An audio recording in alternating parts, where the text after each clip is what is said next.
sebuah kompleks pekuburan di Desa Kadilangu, Demak, tahlil dan tahmid seolah tak ada hentinya terlantun. Tahlil ini dilakukan oleh para peziarah yang duduk berpusat ke sebuah bangunan yang tertutup oleh pintu-pintu ukiran perunggu. Pintu perunggu makam ini hanya dibuka pada hari-hari tertentu, sehingga para peziarah tidak bisa melihat langsung nisan makam yang mereka ziarahi.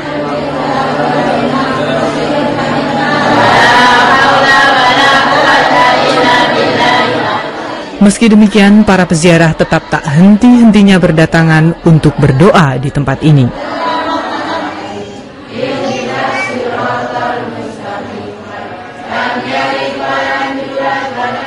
Tokoh yang dimakamkan di ruangan di balik pintu ini adalah Raden Mas Said atau yang lebih dikenal dengan julukan Sunan Kalijogo, salah seorang waliullah penyebar ajaran Islam di tanah Jawa. Juga salah seorang anggota Majelis Wali Songo yang paling populer bagi masyarakat Jawa.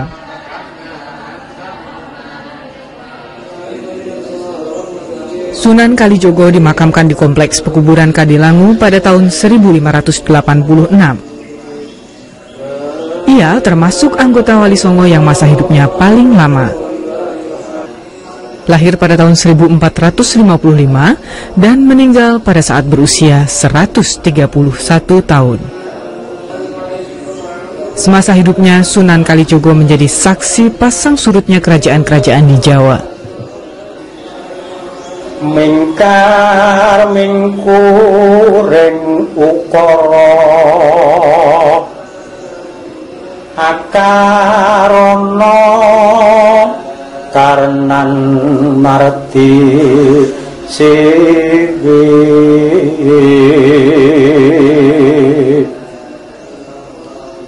sinawang rasmineng kita.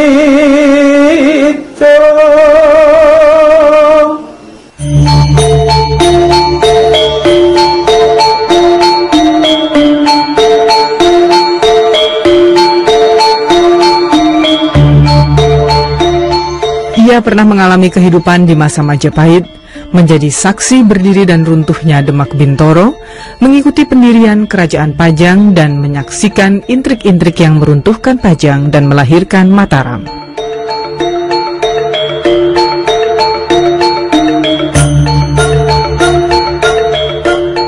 Bagi masyarakat Jawa, Sunan Kalijogo juga terasa begitu dekat karena ia merupakan satu-satunya anggota Wali Songo yang asli orang Jawa.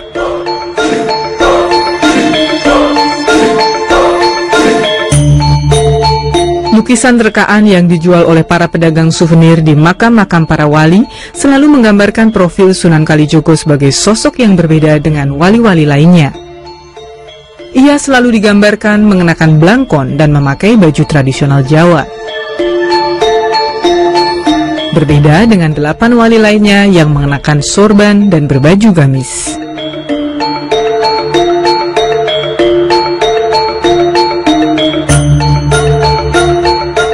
Di luar itu, kepopuleran Sunan Kalijogo juga disebabkan kreativitas keseniannya dan gaya hidupnya yang sangat merakyat.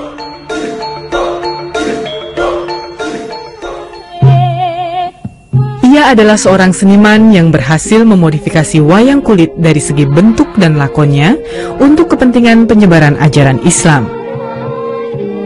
Dalam menjalankan dakwahnya, tak jarang Sang Sunan tampil di depan halayak sebagai dalang wayang kulit. Lakon Dewa Ruci dan lakon Jamus Kalimusyada hanyalah beberapa di antara sejumlah lakon wayang kulit hasil kreasi Sunan Kalijogo.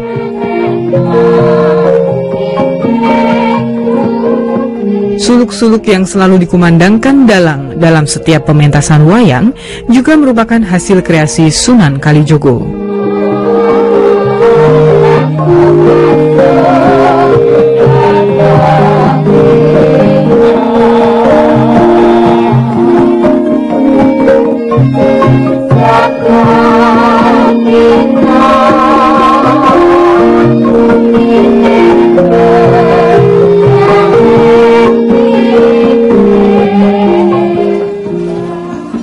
juga pencipta sejumlah tembang mocopat dan tembang dolanan bernafaskan Islam.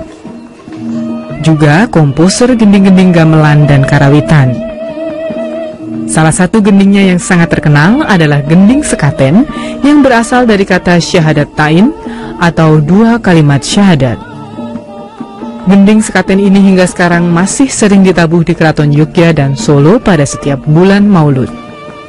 Popularitas Sunan Kalijogo juga didukung oleh kisah hidupnya yang cukup kontroversial. Lahir sebagai anak Bupati Tuban, namun kala remaja kabur dari rumah, hidup berpetualang dan menjadi berandal atau perampok untuk menolong orang-orang susah, hingga akhirnya disadarkan oleh Sunan Bonang. Hidupnya yang sangat panjang dan berwarna inilah yang membuat Sunan Kalijogo begitu melegenda hingga saat ini.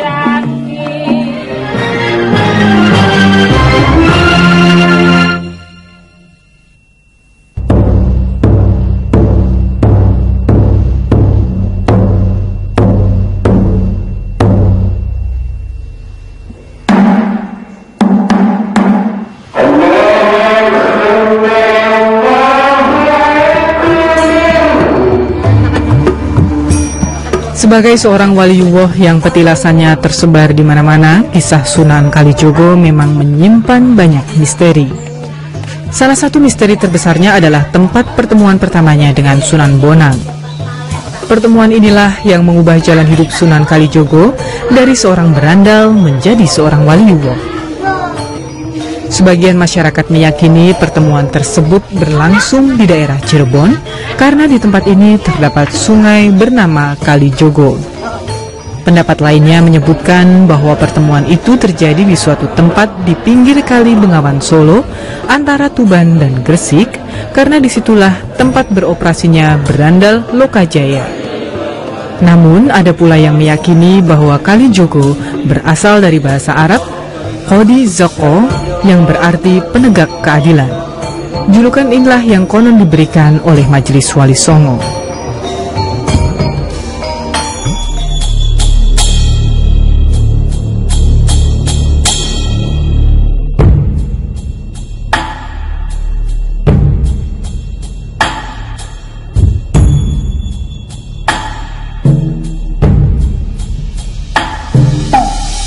Lokasi ini tempat bertapanya Sunan Kalijogo di tepi sungai yang hingga pada akhirnya disebut dengan Sunan Kalijogo. Ini adalah bambu serumpun yang disebut dengan bambu pring silir. Bambu pring silir itu adalah tongkat yang asal mulanya ditancapkan oleh Sunan Bonang untuk ditunggui Sunan Kalijogo. Pada saat itu belum mendapat julukan Sunan Kalijogo. Kemudian di antara tujuannya adalah untuk menguji kesabaran beliau dalam hal berjuang di Surawiti. Ketika bambu itu ditancapkan, kemudian ditunggui sampai di sekitar badannya itu ditumbuhi semak belukar, dan setelah itu Sunan Bonang datang, dianggap cukup untuk menunggu itu dan segera dipindahkan ke atas Gunung Surawiti. Hingga sekarang bambu ini dilestarikan menjadi satu tonggak sejarah yang oleh masyarakat Surawiti dan sekitarnya itu dianggap mewakili atau sebagai pertanda bahwa Sunan Kalijogo itu benar-benar pernah berada di Surawiti, pernah berjuang di Surawiti, dan merupakan asal-usul Sunan Kalijogo menjadi wali dan menjadi anggota Wali Songo di Pulau Jawa. Desa ini bernama Surawiti yang terletak di wilayah Kabupaten Gresik. Masyarakat desa ini meyakini bahwa di bawah Bukit Surawitilah tempat pertemuan Sunan Kalijogo yang waktu itu terkenal dengan sebutan Begal Lokajaya dengan Sunan Bonang. Surawiti adalah sebuah kampung yang unik, terletak di sebuah tempat terpencil di atas Bukit Kapur. Satu-satunya akses untuk mencapai Surawiti dari jalan terakhir adalah dengan mendaki anak tangga yang cukup tinggi. Posisi geografisnya memang sangat strategis sebagai tempat persembunyian. Apalagi di seputar bukit juga bertebaran gua-gua yang bisa menjadi tempat persembunyian. Mungkin awalnya tempat ini memang tempat persembunyian begal Lokajaya sebelum menjadi Sunan Kalijogo. Tidak jauh dari bawah bukit juga terdapat bendungan yang dulu merupakan aliran Sungai Bengawan Solo. Masyarakat Surawiti meyakini bahwa di pinggir sungai inilah berandal Lokajaya bertemu Sunan Bonang. Dalam berbagai cerita tutur tentang Sunan Kalijogo, Surawiti memang tidak pernah disebut-sebut. Bahkan di dalam buku sejarah perkembangan Islam, nama Surawiti juga tidak pernah disinggung. Namun Surawiti memang patut dicurigai sebagai sebuah desa yang punya hubungan erat dengan Sunan Kalijogo. Secara fisik, bukti-bukti kedekatan Surawiti dengan Sunan Kalijogo ditunjukkan oleh situs petilasan, termasuk petilasan Sunan Kalijogo, petilasan Empu Supo, adik ipar Sunan Kalijogo, dan kuburan Raden Pangeran Mataram, salah satu pengikut Sunan Kalijogo. Bukti lain yang cukup kuat menjelaskan hubungan Surawiti dengan Sunan Kalijogo adalah ditemukannya sebuah kitab kuno yang luar biasa ini. Buku ini ditulis dalam huruf Arab Pegon atau huruf Arab berbahasa Jawa dan diyakini ditulis langsung oleh Sunan Kalijogo saat berada di Surawiti. Sebelum tahun 1999, buku ini sangat dirahasiakan dan disimpan rapat dalam sebuah peti. Tidak ada yang berani membukanya karena memang demikianlah pesan yang ditangkap oleh warga dari Sunan Kalijogo. Amanatnya itu sebetulnya begini, sebetulnya tidak berhubungan secara langsung dengan buku ini, tapi amanatnya itu berupa keberadaan saya di Surawiti ini jangan sampai diberitahukan ke luar daerah. Begini, Sunan Kalijogo misalnya punya santri Ali namanya. Ali ini dianggap sudah mumpuni untuk menyebarkan Islam. Nah, Ali silakan meneruskan dakwah ke daerah ini, tapi tolong keberadaan saya di Surawiti jangan disebutkan. Nah, sebetulnya amanah seperti itu.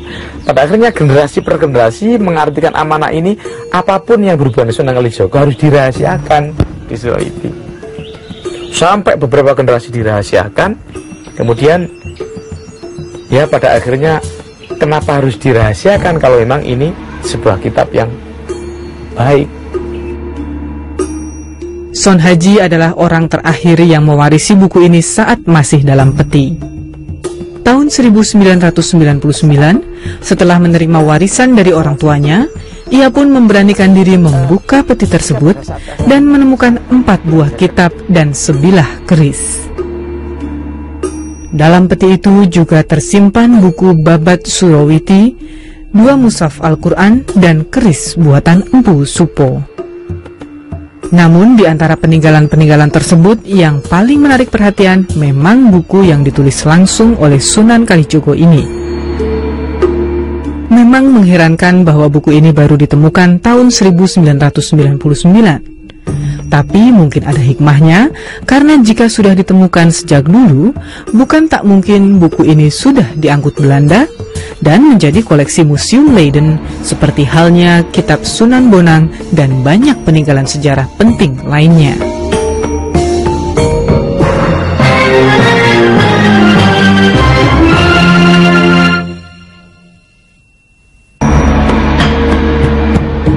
Sebagai sebuah catatan orang besar yang selama ini menjadi salah satu pelaku utama penyebaran Islam di Jawa, buku catatan Sunan Kalijogo yang ditemukan di Surawiti ini memang memiliki nilai sejarah yang amat tinggi dan diperkirakan bisa menjawab banyak misteri yang selama ini menyelimuti sejarah penyebaran Islam di Jawa. Salah satu bagian terpenting yang perlu dicatat dari buku ini adalah catatan konseptual Sang Sunan tentang sebuah masyarakat Islam yang ideal. Model inilah yang kemudian menjadi dasar strategi pengembangan Islam di tanah Jawa. Di situ ada bab yang dinamakan Sirih Makutha Sulaiman. Sirih itu rahasia, Makuto itu kekuasaan, Sulaiman adalah nama seorang nabi. Ada jelas itu. Kemudian yang kedua, yang berhubungan dengan siasat, kita mengacu pada Sayyidina Ali sebagai panglima perang. Itu dijelaskan sirih Baginda Ali. Bagaimana Baginda Ali itu punya siasat yang jitu dalam sebuah peperangan. Itu yang ketiga, yang berhubungan dengan kekuasaan. Di situ dihubungkan dengan Sultan Baghdad, Sultan Baginda Ishaq di Baghdad. Baginda Ishaq itu seorang sultan yang sangat cerdik dalam mengembangkan seni berpolitiknya. Dari situlah di tiga